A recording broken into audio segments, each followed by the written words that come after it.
गुरुजी, आपने बहुत सारी चीज़ें भी बताई कि मंगल का कारक किस प्रकार का है, अशुभ क्या परिणाम मिलते हैं। जी। एक बात और आपसे जानकारी हमारे दर्शकों की तरफ से लेनी है हम्म। कि देखा गया है कि जिनका मांगलिक दोष है जिस व्यक्ति के कुंडली में, तो बहुत ज़्यादा वो लोग भयभीत रहते हैं मांगलिक दोष से। तो क्या वाकई मांगलिक दोष अशुभ है या शुभ है, हमें बताएं।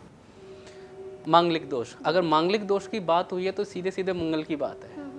मांगलिक कार्यों का स्वामी मंगल है। अब ये मंगल जो है ये मांगलिक कार्यों का स्वामी है और मंगल की ताकत भी इस मांगलिक कार्य से जुड़ती है। अगर किसी की कुंडली मांगलिक है तो जब मांगलिक कुंडली होती है तो अब उसको ये नहीं बोला जाता है कि वो अशुभ ही है। कई लोग हैं कि कुंडली में अगर मंगल पता चल गया कि मेरा बच्चा मांगलिक पैदा हुआ है, उसकी कुंडली में मांगलिक दोष है, तो लोग बचपन से ही कुछ ना कुछ परेशानियों में देखने को मिल जाते हैं कि बचपन से ही उनकी टेंशनें और परेशानियां चालू कि ये बच्चा मेरा मांगलिक है, अब इसके जीवन में परेशानी आ जाएगी। लेकिन मांगलिक दोष हर समय बुरा नहीं होता। मांगलिक दोष में अपने अंदर की एक ताकत होती है, एक जुनून होता है, एक जज्बा होता है मंगल दोष। और मांगलिक देखते कैसे कुंडली में, कुंडली के 12वें घर में, कुंडली के पहले घर में, कुंडली के चौथे घर में, कुंडली के 7वें और कुंडली के 8वें घर में। अगर इन घरों में मंगल है तो ये मांगलिक है जी। अब यहाँ पे कुछ चुने हुए घर हैं जिसमें अगर ये मंगल मांगलिक बन के बैठता है तो ही बुरा है, बाकी और किसी संबंध में बुरा नहीं है। कुंडली के चौथे घर का, कुंडली के 8वें घर का, कुंडली के 12वें घर का, बस ये 3 घर जो हैं कुंडली में, अगर इस जगह में बैठे हुए मंगल से अगर आपका बच्चा मांगलिक है तो परेशानी के हालात देखे जा सकते हैं। क्योंकि चौथे घर में मंगल नीच का माना गया है, वहाँ मांगलिक बनता है तो नीच जैसे प्रभाव देता है। 8वें घर में मंगल बद माने जाते हैं, तो जब 8वें घर में मंगल अगर बैठ के मांगलिक बन रहा है तो वो बुरे हालात लेके आता है। 12वें घर में बैठा हुआ मंगल खर्चे की मात्रा को बढ़ाता है, गुस्से की प्रवृत्ति को बढ़ा देता है, क्योंकि 12वां घर कहीं ना कहीं राहु से संबंधित रखता है। तो जब भी कुंडली में 12वें घर में अगर मंगल आता है तो उसके अंदर गुस्से की मात्रा बढ़ती है, बीमारियों के हालात आ जाते हैं, तो यहाँ पर ही बुरा है। तो ये 4, 8 और 12 इन 3 घर का बैठा हुआ मंगल हमेशा बुरा दोष देता है, मांगलिक दोष बनाता है जो बुरा होता है। लेकिन लगन का मंगल और 7वें घर का मंगल से अगर कुंडली मांगलिक हो रही है तो ये मंगल आपके लिए अच्छा है और इस मंगल से तो काफ़ी अच्छी तरक्कियां पाई जा सकती है। और ये मंगल स्टार्ट कब होगा आपके जीवन में? जिस दिन आपके घर में कोई मांगलिक कार्य हुआ। मांगलिक कार्य जिसको बोला जाता है कन्यादान, भूमि पूजन, जब बच्चा पैदा होता है उसका जो कुआं पूजन होता है उसको भी मांगलिक कार्य बोलते हैं। ये चीज़ होती है, ये मांगलिक है। आपकी शादी विवाह हुई, वहाँ में जो मंगनी होती है, जो रिंग सेरेमनी होती है, वो पूरा माहौल मांगलिक कार्य का है।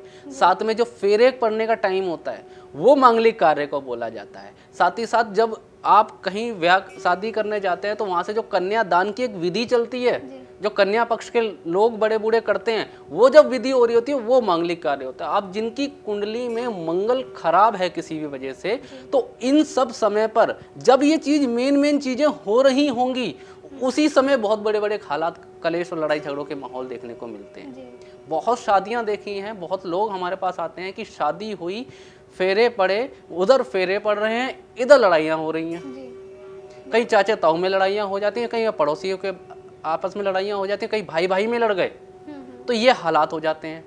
तो यहाँ पर जब भी कुंडली में मंगल खराब होगा या मांगलिक आपकी कुंडली बनती है तो यहाँ पर जब भी आपके घर में या आपके जीवन में मांगलिक कार्य हो रहे होंगे उसी समय इस मंगल के बुरे प्रभाव देखने को मिल जाते हैं। तो यहाँ इस मंगल को अगर आप कुंडली से मांगलिक हो तो कुंडली के पहले और 7वें घर से मांगलिक हो, अच्छा है। पहले घर का मंगल अपने आप में राजा होता है, 7वें घर का मंगल धन का अच्छा स्वामी माना गया है। तो यहाँ पे बैठा हुआ मांगलिक आपके लिए अच्छा है।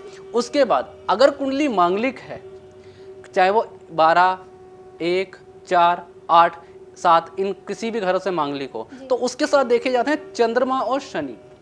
अगर ये दोनों ग्रह भी कुंडली में अच्छे बैठ गए और अच्छी स्थिति के साथ बैठ गए और अच्छी पोजीशन लेके बैठ गए तो वो मंगल दोष ही आपके जीवन में तरक्की देने के लिए माना गया है। चंद्रमा की सपोर्ट अगर मंगल को मिल गई, मंगल कंट्रोल, और मंगल के साथ साथ अगर शनि की सपोर्ट उसको मिल गई, क्योंकि शनि कि 10वें घर में मंगल उच्च का होता है, तो इसलिए कुंडली में मंगल के साथ साथ जो मांगलिक कुंडली है, अगर उनको गलत प्रभाव देखने को मिलते हैं तो वहां पर उनको शनि और चंद्रमा को प्रबल करना चाहिए।